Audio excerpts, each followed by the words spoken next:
귀한 건지 생각하게 되는 저녁입니다. 혹시 에어컨을 만드신 분이 누군지 아십니까? 처음에 개발한 분이?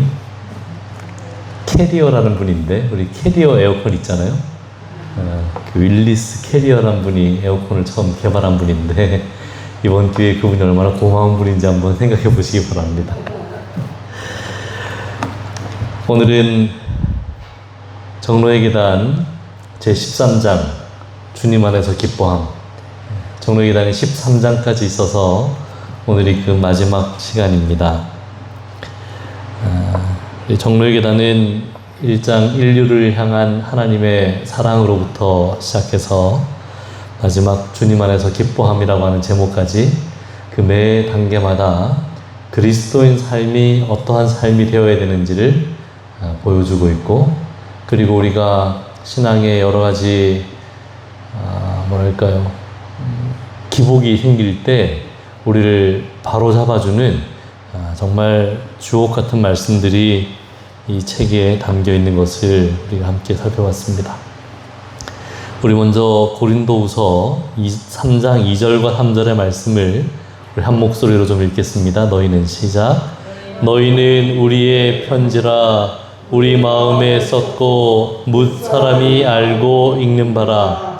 너희는 우리로 말미암아 나타난 그리스도의 편지니 이는 먹으로 쓴 것이 아니요 오직 살아계신 하나님의 영으로 쓴 것이며 또 돌판에 쓴 것이 아니요 오직 육의 마음판에 쓴 것이라. 아멘.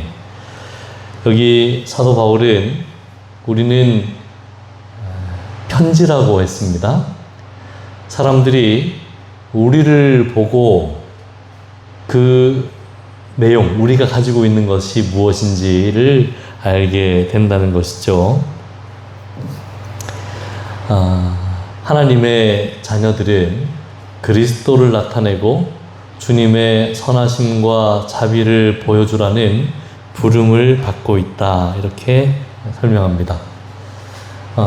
그리스도인들이 이 땅을 살면서 살아가는, 행하는 모든 것들은 뭇 사람들의 편지와 같은 것입니다. 사람들이 읽는. 그래서 우리의 말하는 것, 행동하는 것, 표정 하나까지라도 그것을 통하여 하나님이 어떤 분인지를 배우게 된다는 것이죠. 그래서 우리가 무심코 하는 말과 행동들이 우리가 믿는 신앙이 무엇인지를 보여주기 때문에 우리는 이런 문제에 대해서 깊이 있게 고민하고 그리고 생각해야 되는 것입니다.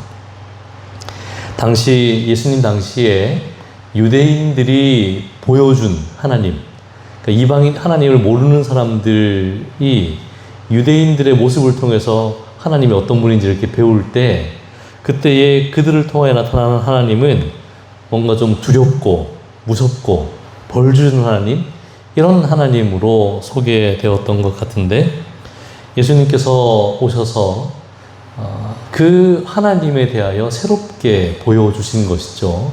그래서 자신의 사랑한 독생자를 십자가에 내어주신 분으로서 이렇게 소개되고 있는 것입니다.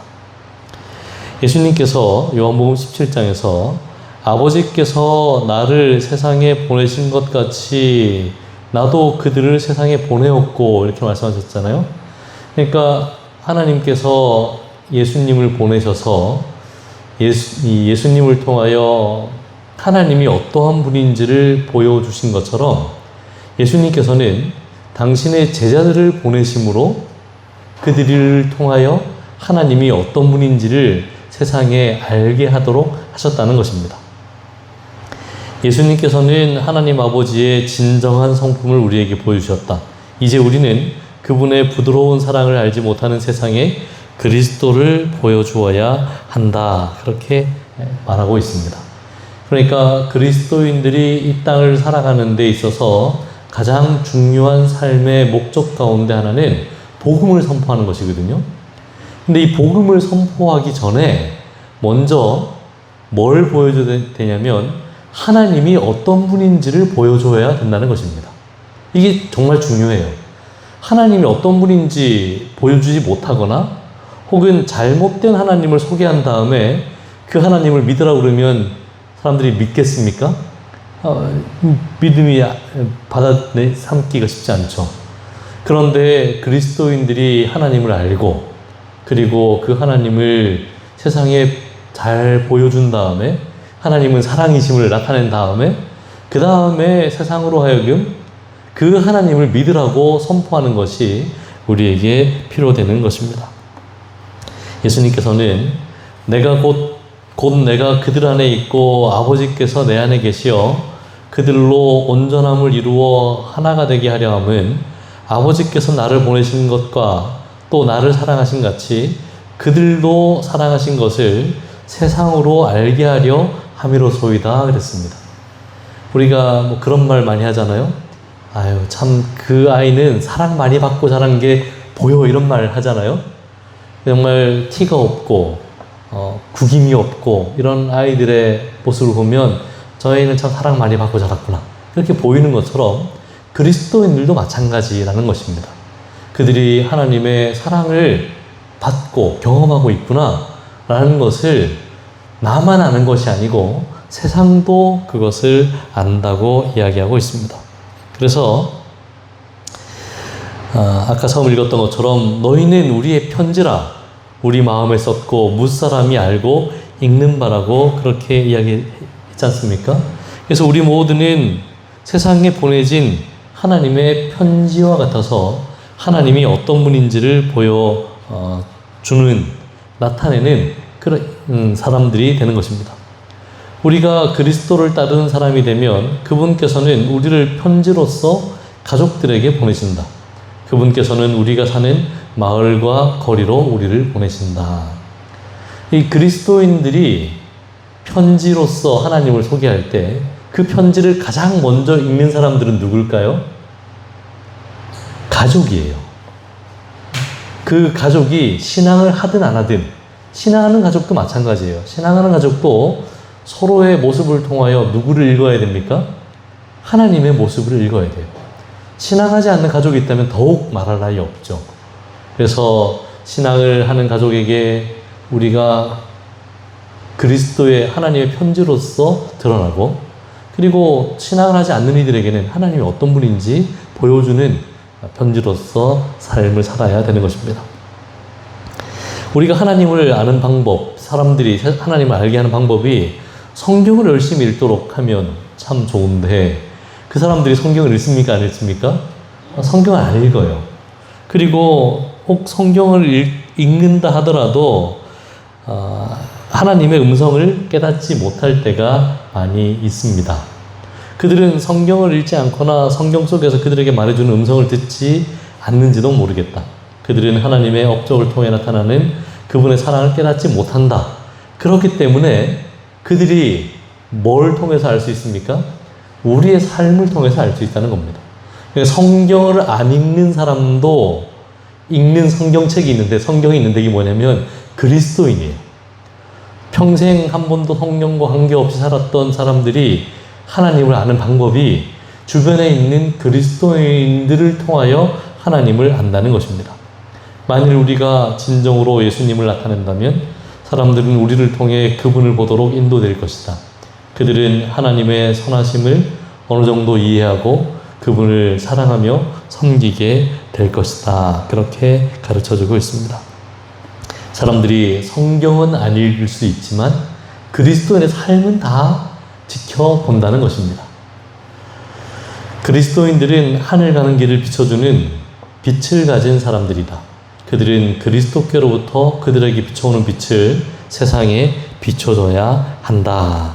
그래서 우리의 삶과 우리의 품성은 다른 사람들에게 하나님이 어떤 분인지, 예수님이 어떤 분인지를 보여주는 편지가 되고, 그리고 사람들은 우리가 비치는 빛을 보고 하나님께로 나오게 된다는 것입니다.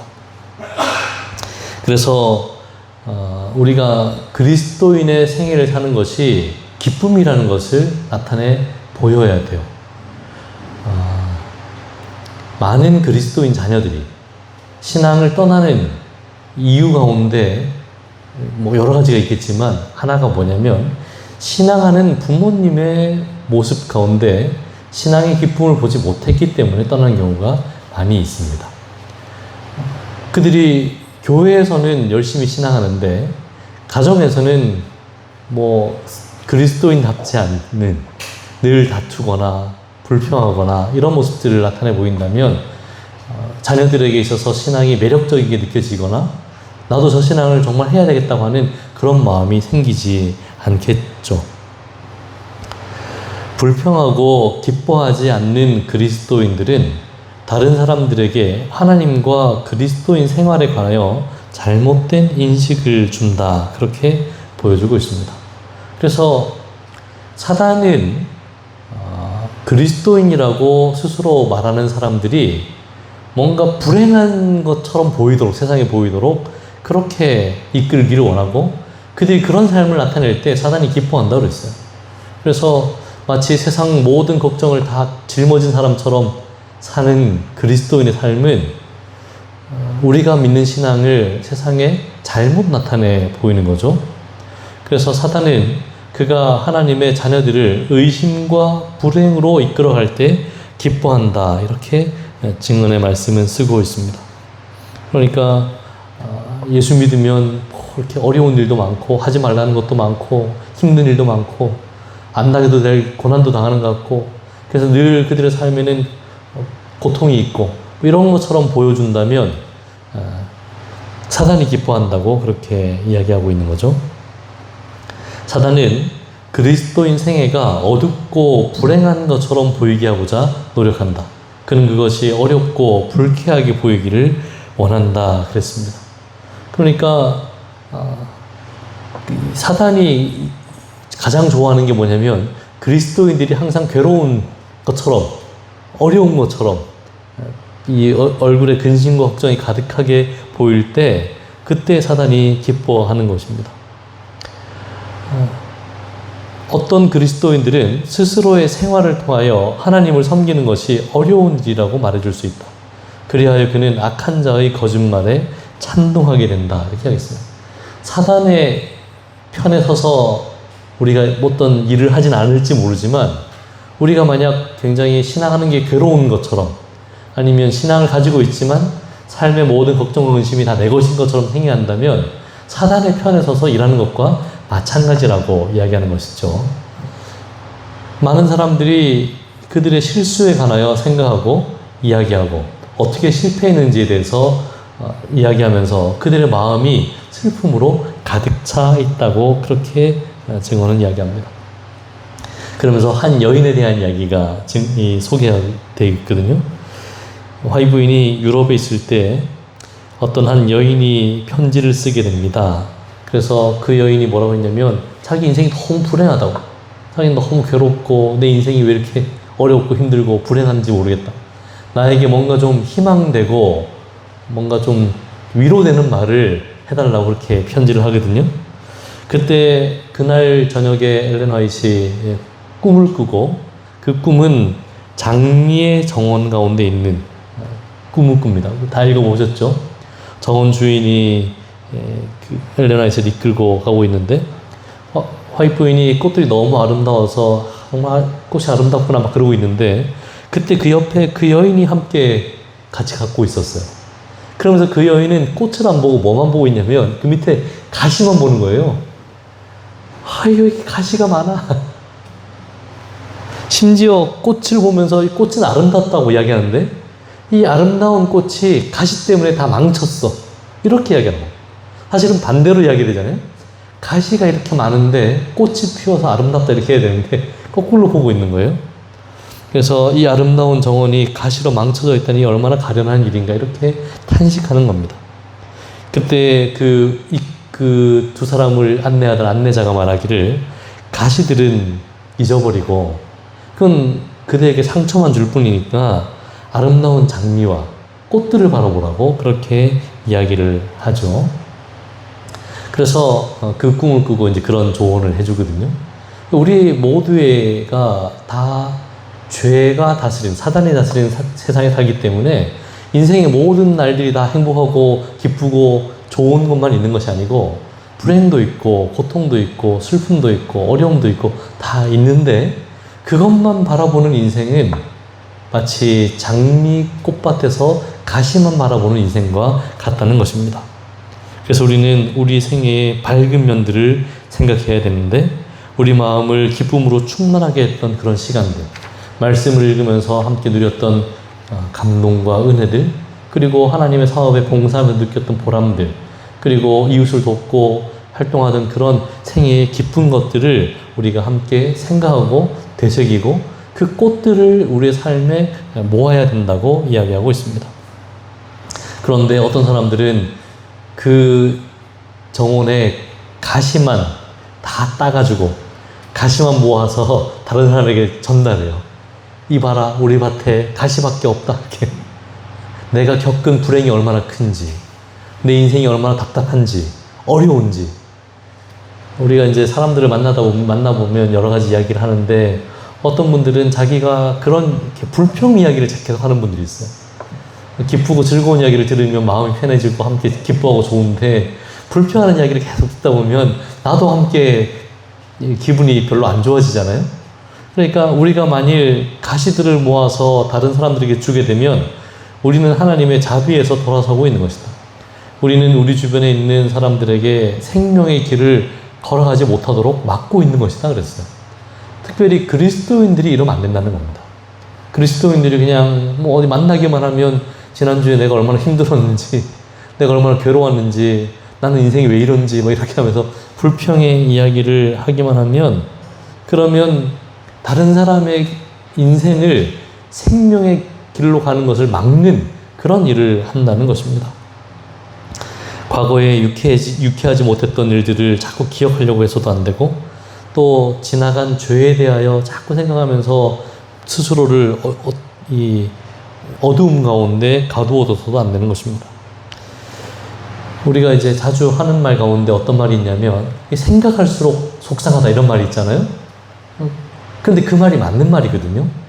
안 좋은 생각을 자꾸 하면 이 1짜리 안 좋은 생각이 10, 100, 1000 이렇게 자꾸 커지게 돼 있어요. 그래서 생각할수록 속이 상한다. 생각할수록 억울하다. 그 말은 정말 그렇게 되는 거예요. 그러니까 어떻게 됩니까? 생각을 끊어내야 돼요, 거기서. 그런데 우리는 생각을 그칠 수 없기 때문에 나쁜 생각을 안 하는 방법은 좋은 생각을 하는 거거든요. 그러니까 내가 이 생각을 하지 말아야지 이렇게 되는 게 아니고 좋은 생각을 해야지 이렇게 바꿈으로 바뀔 수가 있습니다. 그래서 하나님께서 우리에게 주신 밝은 면들에 대해서 감사하고 하나님의 약속에 대해서 생각하고 그리고 우리를 구원하신 은혜에 대하여 다시 한번 마음에 되새기는 일이 필요합니다.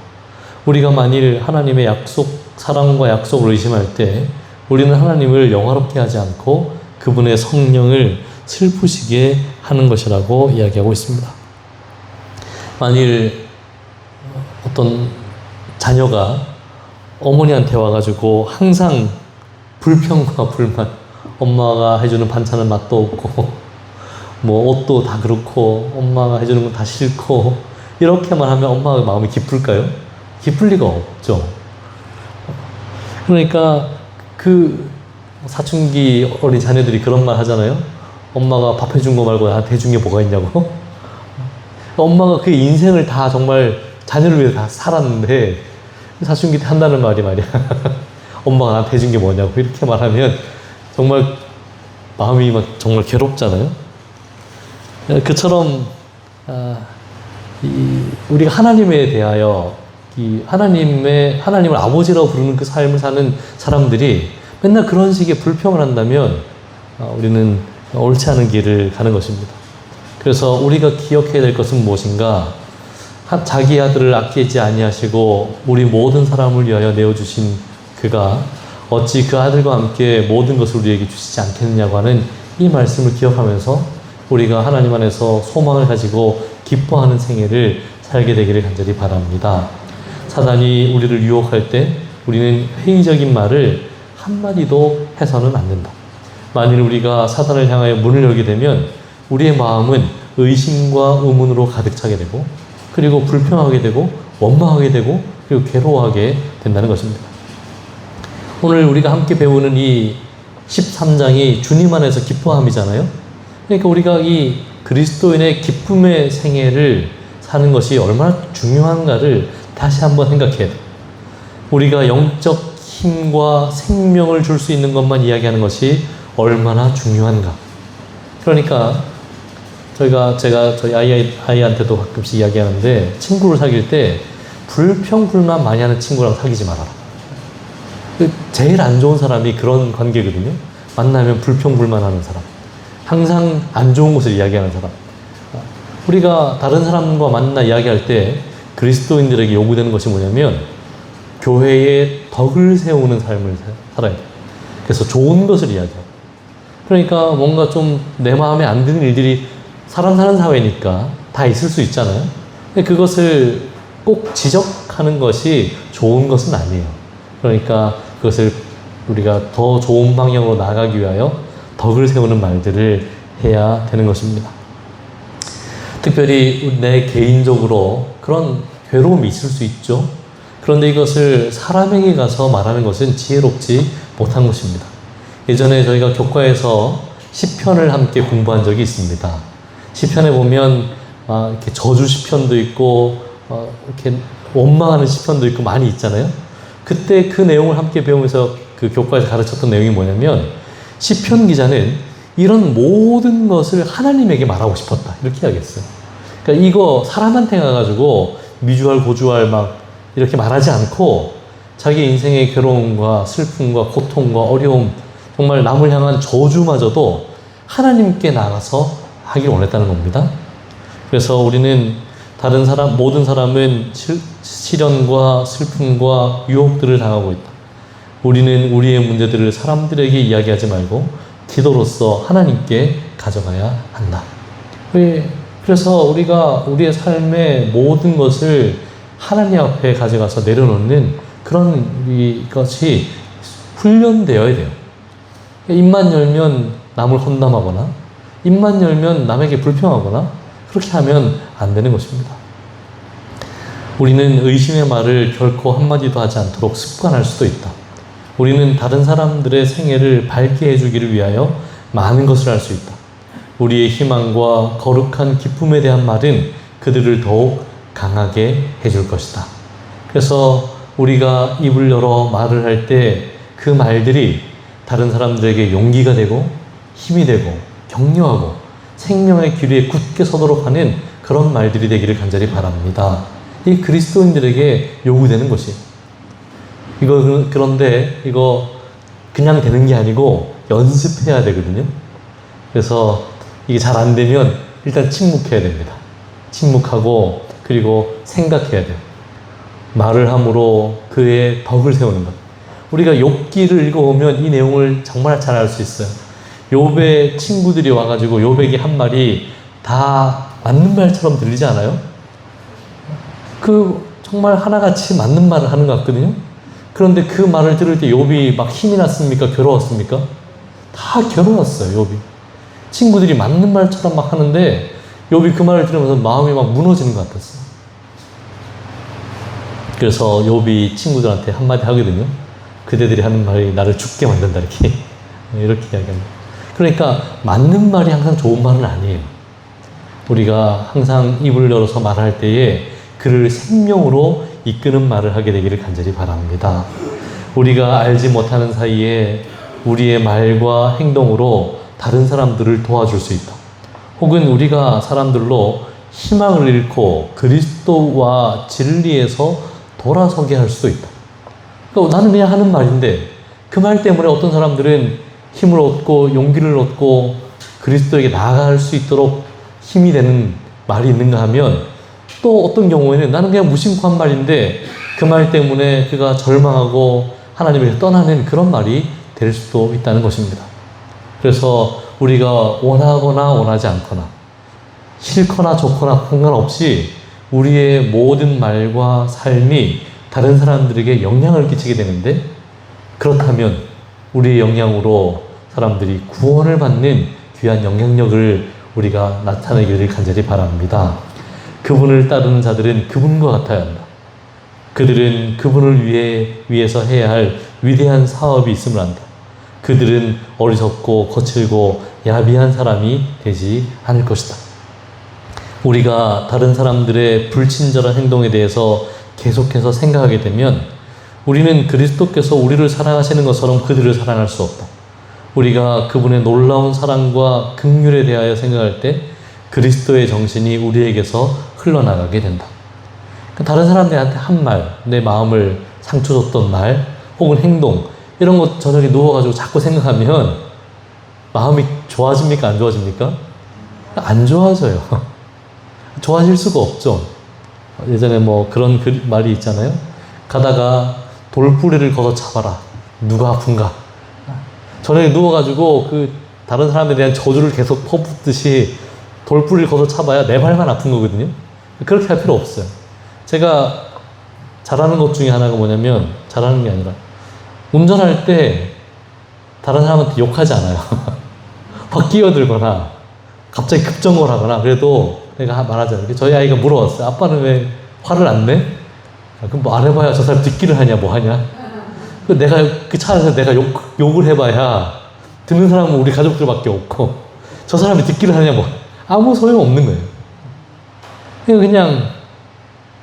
그냥 지나가면 돼요. 자꾸 그런 것에 대해서 생각하게 되면 우리는 그리스도의 마음으로 다른 사람 사랑할 수 없다는 겁니다. 그러니까 우리가 그리스도에 대하여 생각할 때 그리스도의 정신이 우리에게서 나타나게 된다는 것입니다. 비록 우리가 완전해서 그렇게 할 수 있는 게 아니고 우리가 항상 우리의 마음을 그리스도에게 향하기 때문에 우리가 그렇게 할 수 있다는 거죠. 우리가 비록 결함밖에 볼 수 없을지라도 우리는 피차간에 사랑하고 존경하게 될 것이라고 이야기하고 있습니다. 그래서 우리가 함께 그리스도 안에서 그리스도인으로서 살아갈 때 그때 정말 우리는 서로에게 생명의 길을 안내하는 안내자가 되는 것입니다. 그러기 위해서 우리는 겸손하게 스스로 낮추기에 노력하고 스스로를 신뢰하지 말아야 합니다. 내가 뭔가 할 수 있다고 생각하면 항상 무너지게 돼 있어요. 내가 참을 수 있다고 생각하면 참지 못합니다. 내가 용서할 수 있다고 생각해도 용서할 수 없어요. 그렇기 때문에 우리는 겸손하게 하나님께 나아가야 돼요. 다른 사람에 대하여 결점에 대하여 잘 참게 되면 우리는 우리 자신의 이기심을 잃어버리게 될 것이다. 우리는 친절한 마음을 갖게 되고 관대하게 될 것이다. 여호와를 의뢰하고 선을 행하라. 땅에 머무는 동안 그의 성실을 먹을거리로 삼을지어다라고 시편 37편 시편 기자가 이야기했는데, 그래서 우리는 그리스도인의 삶의 가장 중요한 것 가운데 하나가 뭐냐면 하나님에 대한 신뢰를 굳건히 하는 것입니다. 때로는 가시밭길처럼 보이는 그때에도 뭘 가지고 있어야 돼요? 하나님에 대한 신뢰를 가지고 있어야 돼요. 여호와를 믿어야 돼요. 그분이 어떤 분이신가? 당신의 자녀에게 가장 좋은 것 주기를 원하시는 분이라는 그 사실을 믿어야 그 고난 가운데서도 감사하고 기뻐할 수 있다는 것입니다. 그래서 우리의 모든 삶에 여호와를 의뢰하라고 하는 이 시편 기자의 말을 꼭 기억하게 되기를 간절히 바랍니다. 그분은 우리를 구원하게 하여 당신의 사랑하는 아들을 주신 분이에요. 우리가 아직 죄인 되었을 때에 우리를 사랑하신 분이십니다. 어려운 시기가 되면 그들은 그들의 도움이 되시는 하나님께로 돌아가야 한다. 하나님께로 돌아가야 돼요. 그런데 그렇게 하기는커녕 이런 불행한 시기가 오히려 그분과 우리를 분리시키도록 사람들이 허용한다고 그랬어요. 그러니까 정말 고난의 시기가 있을 때 하나님께로 나아가면 그 때라도 우리가 감사할 이유를 찾을 수 있는데 그때에 얼마나 많은 사람들이 하나님을 떠나가는지 우리가 다시 한번 생각해 봐야 돼요. 그래서 뭐라고 얘기했는가? 걱정이 우리로 시련을 견디도록 도와주지 않는다는 것입니다. 그래서 우리는 걱정하는 것이 아니고 걱정을 하나님께 가져가 기도해야 돼요. 우리는 우리의 모든 염려를 기꺼이 하나님께 맡길 수 있다. 이렇게 말씀하셨습니다. 우리가 그러나 하나님께 맡겼다고 해서 그냥 다 버려두는 게 아니고 우리가 할 수 있는 것은 또 최선을 다해야 돼요. 그리고 하나님의 약속을 굳게 붙들어야 된다고 이야기합니다. 우리가 하늘은 스스로 돕는 자를 돕는다 이런 말이 있잖아요. 그러니까 아무것도 하지 않는 사람들은 아무것도 얻을 수 없어요. 하나님의 도우심을 믿고 우리에게 주어진 모든 일들을 행할 때에 그 일에 하나님께서 배가하여 은혜를 주시는 것을 경험할 수 있습니다. 그분께서는 우리에게 두려워하지 말라, 너희 앞길에는 위험이 전혀 없다라고 말씀하지 않으신다. 그분께서는 위험과 어려운 시기가 있음을 아시고 우리에게 그 사실을 말씀하십니다. 우리에게 뭐 아무것도 없고 그냥 행복한 길만 펼쳐져 있어 이렇게 말씀하시는 것이 아니고 우리에게 고난의 시기가 있을 것이지만 그때에 그분에게 나오도록 그렇게 우리를 가르치고 있어요. 그분께서는 당신의 백성들을 죄와 악으로 이루어진 이 세상과 분리하고자 계획하지 않으신다. 그러나 그분께서는 결코 실족함이 없는 피난처를 그들에게 가르쳐 주신다 말씀하셨습니다. 우리가 그냥 아무 고난도 슬픔도 괴로움도 없는 세상을 살게 될 것이라는 약속을 받은 것이 아니고 그때에 뭐가 있다고요? 그때에 피난처가 있다는 약속의 말씀이 주어졌다는 것입니다. 우리에게 시험이 없다는 것이 아니라 우리가 죄 가운데 있을 때라도 구주가 계시다는 것을 말씀해 주신다는 겁니다. 그래서 예수님께서 기도하시기를 내가 비옵는 것은 그들을 세상에서 데려가시기를 위함이 아니요 다만 악에 빠지지 않게 보존하기를 위함이라고 말씀해 주셨습니다. 그래서 우리가 하나님의 약속의 말씀을 내 것으로 삼을 때 우리는 마음의 평안을 누릴 수 있는데 왜냐하면 그분께서 세상을 이기셨기 때문에 그렇습니다. 요한복음 14장 27절에 우리 함께 좀 읽어볼까요? 평안을 시작. 평안을 너희에게 끼치노니 곧 나의 평안을 너희에게 주노라. 내가 너희에게 주는 것은 세상이 주는 것과 같이 아니하니라. 너희는 마음에 근심하지도 말고 두려워하지도 말라. 아멘. 내가 이것을 너희에게 이르면 내 기쁨이 너희 안에 있어 내 기쁨을 충만하게 하려 함이라고 이야기했습니다. 그래서 우리가 그리스도 안에서 누리는 기쁨, 이것을 맛본 사람들이 다른 사람들에게 하나님이 어떤 분인지 소개할 수가 있는 것입니다. 그런데 이기적인 행복은 쉽게 사라지고 이기적인 사람은 고독하고 슬픔으로 가득 차게 되지만 하나님을 섬기는 그 가운데는 영속적인 기쁨이 있다는 것을 말하고 있어요. 이 세상에서도 그리스도인들은 그들의 생각을 예수님과 나눔으로 기쁨을 갖게 된다. 그들은 그분의 사랑의 빛을 소유하고 그분께서 그들과 함께 계심을 알고 위로를 받을 수 있다. 그래서 날마다 그리스도 안에서 함께 힘을 얻는 사람들이 하는 고백이 무엇이냐면 에베네셀의 하나님. 하나님이 여기까지 나를 도우셨다. 그 갈 때는 잘 몰라요. 거기까지 갈 때는. 그 과정에는 어려움도 있고 힘든 일도 있는데 그 어느 지점에 도달해서 뒤를 돌아보니까 그 모든 구비구비마다 하나님이 나를 도우셨다는 것을 고백하는 삶이 우리의 삶이 되기를 간절히 바랍니다. 여호와께서 우리를 원수에게서 구원하고 위로하기 위하여 행하신 일을 기억하자. 하나님께서 우리에게 보여주신 모든 부드러운 자비를 우리의 마음속에 언제나 생생하게 간직하자. 하나님께서 우리에게 주시는 이런 축복들이 우리의 남은 인생 여정을 지나는 동안에 시련을 견딜 수 있도록 우리를 강하게 해줄 것이다. 사무엘이 돌비를 세우고 에베네셀이라고 했지 않습니까? 그 돌비는 그 당시에도 의미가 있지만 나중에 시간이 지나서도 의미가 있는 돌비. 그 돌비를 볼 때마다 항상 뭘 생각합니까? 고난을 지나는 사람들이 저 때도 하나님이 도우셨는데 지금도 도우실 것이다. 하나님이 우리와 함께 하실 것이다. 이런 희망과 용기를 얻고 나아갈 수 있고 힘을 얻는 것이거든요. 그래서 우리 인생의 기억의 창고에 에베네셀의 하나님으로 불릴 수 있는 많은 이 표지들을 세워놔야 돼요.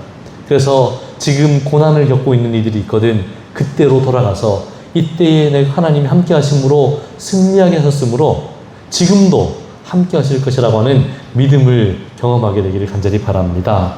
신명기 33장 25절에 내가 사는 날을 따라 능력이 있겠다고 약속해 주셨습니다. 하나님의 약속이 말씀이 오늘 우리의 것이 되기를 간절히 바랍니다.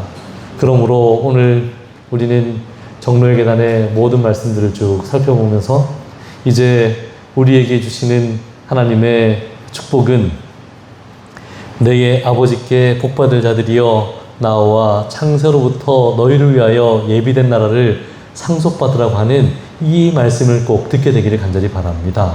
우리가 죄 가운데 있을 때에 구주이신 그리스도를 바라보고 우리 가운데 의심이 생길 때에 기록된 말씀으로 돌아가고 그리고 하나님과 함께 동행함으로 기쁨이 우리의 삶에 넘칠 때 우리는 세상을 향하여 복음이 무엇인지 말할 수 있을 것입니다. 우리 모두가 이와 같은 그리스도인의 생애를 사는 정로의 길을 걷는 우리 모두가 되기를 바라면서 말씀을 마치겠습니다.